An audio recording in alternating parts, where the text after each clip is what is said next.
اعوذ باللہ من الشیطان الرجیم بسم اللہ الرحمن الرحیم۔ عزیز طالبات، السلام علیکم۔ ایم اے اردو سال اول، ہمارا پرچہ تنقید اور طالبات، ہمارا آج کا موضوع احتشام حسین، انتخاب احتشام حسین بحوالہ احتشام حسین۔ اردو میں تنقید کی روایت میں یہ مشرقی ناقدین میں ایک نکات ہیں۔ ان کے متعلق آپ پہلے لیکچر میں کچھ جان چکی ہیں، لہٰذا یہاں پر ہم انتخاب احتشام حسین کے حوالے سے بات کریں گے۔ آپ کو بتایا جا چکا ہے کہ سید احتشام حسین کا تعلق ادب اور تنقید کے ترقی پسند نظریے سے ہے۔ ترقی پسند تحریک شروع ہوئی تو اسے تنقیدی اساس دینے اور اس کے دوسرے تخلیق کردہ ادب سے ممتاز و ممیز کر دینے والی ناقدین کی ایک پوری کھیپ میدان میں اتری۔ ان ناقدین میں کون کون شامل تھے؟ جی بیٹا، ان میں ڈاکٹر عبدالعلیم، سجاد ظہیر، اختر حسین رائے پوری، مجنوں گورکھپوری، عبادت بریلوی، فیض احمد فیض اور احتشام حسین شامل ہیں، جنہوں نے تنقید کے محاذ پر نہ صرف اس تحریک کو نظری مباحث فراہم کیے بلکہ تحریک کے پیدا ہونے والے ادب کو بھی اس کسوٹی پر پرکھ کر ادب برائے زندگی کے نعرے کو فروغ دیا۔ ان نقادوں میں احتشام حسین کئی حوالوں سے ممتاز ہیں۔ ایک تو یہ دیکھا جائے تو ان کے فطری جوہر کو نقد و تنقید سے سب سے زیادہ مماثلت تھی اور ان کی تخلیق بصیرت اس میدان میں اپنی جولانیاں بطریق احسن دکھا سکتی تھی۔ دوسرا یہ کہ ان کے ہاں موجود توازن ان کی تنقید کو دیگر ہمعصر ترقی پسند نقادوں کی طرح کمی و بیشی یعنی افراط و تفریط کا شکار نہیں ہونے دیتا۔ احتشام حسین ان صف اول کے لوگوں میں تھے جنہوں نے ترقی پسند ادبی تحریک کو لبیک کہا اور مارکسی تنقید کو اردو میں متعارف کروایا، پھر اس میں انتہا پسندی کے خلاف قلمی جہاد کیا اور ایک اعتدال و توازن پیدا کر کے تنقید کو قابل قبول بنا دیا۔ ترقی پسند کے ابتدائی دور میں ہونے والی بد اعتدالیوں کے ذمہ دار وہ ادیب تھے جو پہلے فرائڈ کے نظریات پر عمل کرتے آئے تھے۔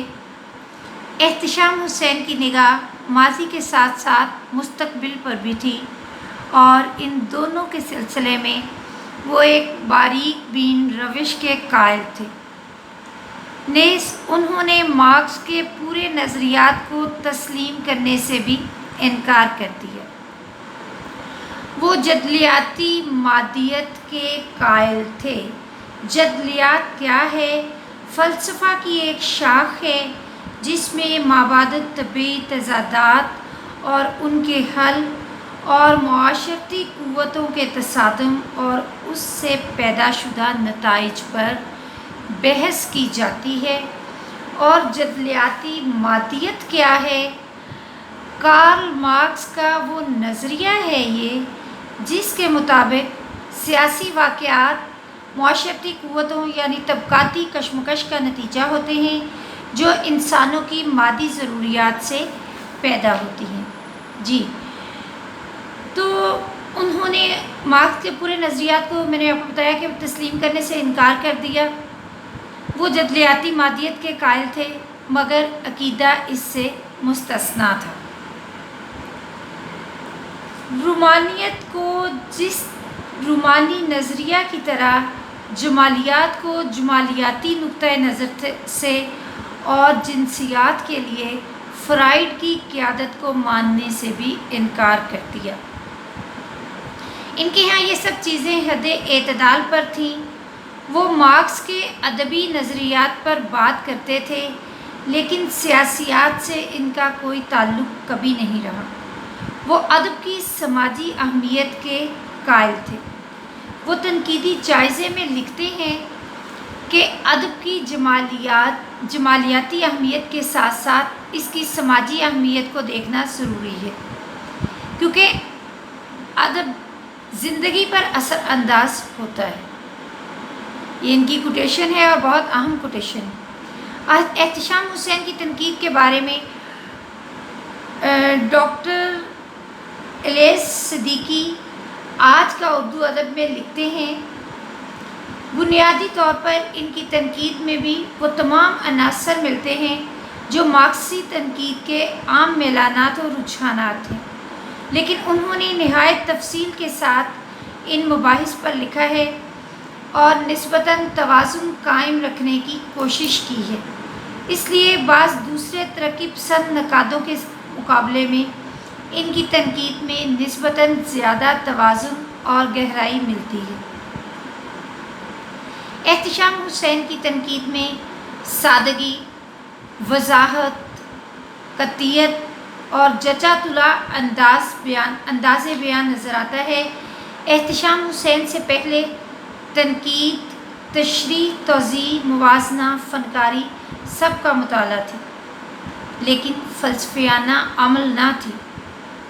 تنقید میں جس سنجیدگی، توازن اور فلسفیانہ نقطۂ نظر کا حصول ممکن تھا وہ نظر نہیں آتا۔ احتشام حسین اسی سائنٹیفک نظریہ زاویہ نگاہ کو پیش کرتے ہیں اور اس کو مکمل اور ہماگیر سمجھتے ہیں۔ احتشام حسین کے تنقیدی سرمایہ میں جہاں ایک طرف ترقی پسند تحریک کے حوالے سے تنقید کے نظری مباحث ملتے ہیں، وہاں دوسری طرف خود تنقیدی عمل کے حوالے سے مباحث پائے جاتے ہیں کہ تنقید کیا ہے، اس کے وظائف کون کون سے ہیں، نقاد کے لیے کن خصوصیات کا ہونا ضروری ہے۔ احتشام حسین نے مختلف اصناف پر لکھا اور انفرادی طور پر تخلیق کاروں اور تخلیقی عمل کی بازیافت بھی کی۔ وہ ایک ہمہ جہت نقاد تھے۔ انہوں نے ادب کے ہر شعبے کا اپنے نظریات کی روشنی میں جائزہ لیا۔ اس سلسلے میں مختلف اصناف کے حوالے سے ان کے تنقیدی شعور کا جائزہ آپ کے سامنے میں مختصراً پیش کرتی ہوں۔ سب سے پہلے ہم افسانہ پر ان کی تنقید دیکھتے ہیں۔ ان کی افسانہ، ناول، ڈرامہ، شاعری، ان سب پر انہوں نے تنقید کی ہے۔ آج کے اس لیکچر میں آج ہم ان کی افسانہ پر تنقید جو ہے اس کو زیر بحث لاتے ہیں۔ افسانہ سے احتشام حسین کو فنی مناسبت یوں بھی تھی کہ انہوں نے خود بھی افسانے لکھے۔ ان کے نزدیک افسانہ زندگی کا ترجمان ہوتا ہے۔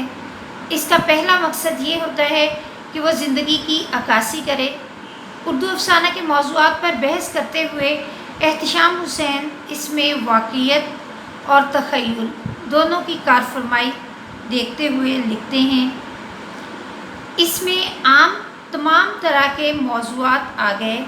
شہری اور دیہاتی اجتماعی زندگیوں کا احاطہ وسیع سے وسیع تر ہونے لگا۔ اس میں جمہوریت، اشتراکیت، آمریت، غلامی، استعماریت، معاشی جبریت، جاگیردارانہ نظام، طبقاتی تنگ نظری، نفسیاتی پیچیدگیاں اور جنسی مسائل کو موضوع بنایا جانے لگا۔ تو احتشام حسین کے نزدیک افسانہ وہ ہے جس میں اجتماعی زندگی کا طرب و کرب یعنی خوشی غم سمٹ آئے۔ انہیں اردو افسانے کے اس عجز کا اقرار ہے کہ یہ کتنا ہی طویل کیوں نہ ہو جائے، زندگی کے چند عناصر ہی اپنے اندر سمیٹ سکتا ہے۔ احتشام حسین ان نقادوں میں سے ہیں جو زندگی میں شعور کی اہمیت سے پوری طرح آگاہ ہیں، اس لیے وہ افسانہ کو شعور کی جولا کا سمجھتے ہیں اور یہ نہیں مانتے کہ کوئی افسانہ نگار بغیر شعوری کوشش کے قلم سنبھال کر کوئی تخلیق پیش کر سکے۔ ان کا خیال ہے کہ افسانہ نگار کا عمل چونکہ شعوری اور ارادی ہوتا ہے، اس لیے یہی بات اسے فن میں مقصدیت کے بیان کے قریب لے آتی ہے۔ احتشام حسین کو فرائڈ کی نفسیات کے زیر اثر لکھے جانے والے افسانے اسی لیے پسند نہیں کہ ان میں شعور سے زیادہ لاشعور کی کار فرمائی ہوتی ہے۔ ایسے افسانوں میں انسان اپنے افعال اور خیالات کے معاملے میں مجبور اور بے بس ہو جاتا ہے۔ احتشام حسین نے ماضی کے پورے افسانوی سرمایے کا تنقیدی جائزہ لیا ہے۔ مختلف افسانہ نگاروں کے بارے میں ان کا تبصرہ نظریاتی اساس رکھنے کے باوجود توازن رکھتا ہے۔ وہ یلدرم کی رنگین بیانی کو افسانوں میں رنگینی کا باعث قرار نہیں دیتے، بلکہ محض دلچسپی کے عنصر کے پیدا کرنے کی وجہ قرار دیتے ہیں۔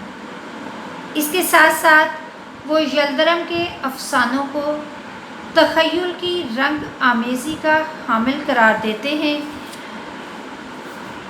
پریم چند، علی عباس حسینی اور عاصم کریوی کے کرداروں پر ان کا یہ جملہ بہت ہی حسین و خوبصورت ہے کہ ان میں وہ مثالیت ملتی ہے جو افسانہ پر رومان کی پرچھائیں ڈالتی ہے۔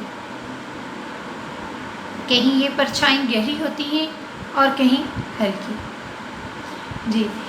لیکن بعد میں پریم چند ان کے نزدیک وہ مینارہ نور قرار پاتا ہے، یعنی روشنی کا وہ مینار قرار پاتا ہے جس سے ترقی پسند افسانہ بھرپور تخلیقی توانائی اور روشنی حاصل کر سکتا ہے۔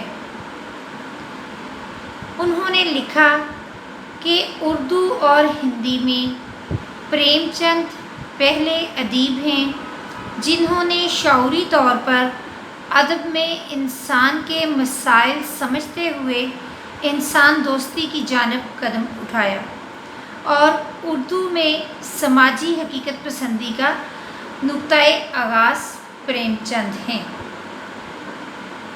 کرشن چندر پریم چند کے بعد جس افسانہ نگار کو احتشام حسین بہت زیادہ قابل اہمیت گردانتے ہیں وہ کرشن چندر ہیں۔ ان کے نزدیک کرشن چندر کے افسانوں میں مواد، موضوع اور اسلوب گھل مل جاتے ہیں۔ انسانیت کا درد اور اس کی ترقی کی امید اسے ساحر بنا دیتی ہے۔ تراجم کے ذریعے جو افسانہ ہم تک پہنچا ہے، اس میں احتشام حسین نے سب سے زیادہ اہمیت جس افسانہ نگار کو دی ہے وہ ٹیگور ہے، اور تسلیم کیا ہے کہ پچھلے 50 برس میں جس شخصیت نے اردو ادب کو سب سے زیادہ متاثر کیا وہ ٹیگور کی شخصیت ہے۔ ٹیگور کی انسان دوستی، امن پسندی ایسی اقدار ہیں جن کی ہمنوائی اردو کے بہت سے ادیب کرتے ہیں۔ تو طالبات، یہ احتشام حسین کا حوالے پر پہلے سے بات، احتشام کے حوالے سے پہلے بات ہو چکی تھی پہلے لیکچر میں۔ اب ان کے افسانہ پر تنقید جو ہے کہ انہوں نے افسانہ پر کس قسم کی تنقید کی، اس کو ہم زیر بحث لائے ہیں۔ امید ہے آپ کچھ جان گئے ہوں گے۔ اس سے پہلے احتشام حسین کے متعلق بھی آپ نے جانا کہ ان کے خیالات کس قسم کے ہیں، وہ کس قسم کی سوچ رکھتے ہیں، اور حد اعتدال جو ہے اس پر رہتے ہوئے وہ ہر چیز کو جانچتے اور پرکھتے ہیں، جدلیاتی مادیت کے قائل ہیں۔ یہ ساری چھوٹے چھوٹے پوائنٹس جو ہیں ان کو ذہن میں رکھیے گا، اور اس کے ساتھ ساتھ ہمارا نیکسٹ لیکچر جو ہوگا اس میں ہم احتشام حسین کی ناول، شاعری اور ڈرامہ پر تنقید کے متعلق بات کریں گے کہ اس کے متعلق انہوں نے کیا بات کی ہے اور کس قسم کے اپنا نقطۂ نظر جو ہے وہ پیش کیا ہے۔ اس وقت تک کے لیے یہ لیکچر جو آپ کے سامنے ڈلیور کیا گیا ہے اس کو اچھی طرح سے سنیں اور اس پر غور و خوض کریں، اور اس میں جو کویسچنز آپ کے ذہن میں آ رہے ہیں وہ کویسچن آپ اٹھائیں تاکہ ان کا سلوشن ہو چکے۔ اس وقت تک کے لیے، نیکسٹ لیکچر تک کے لیے، اللہ حافظ۔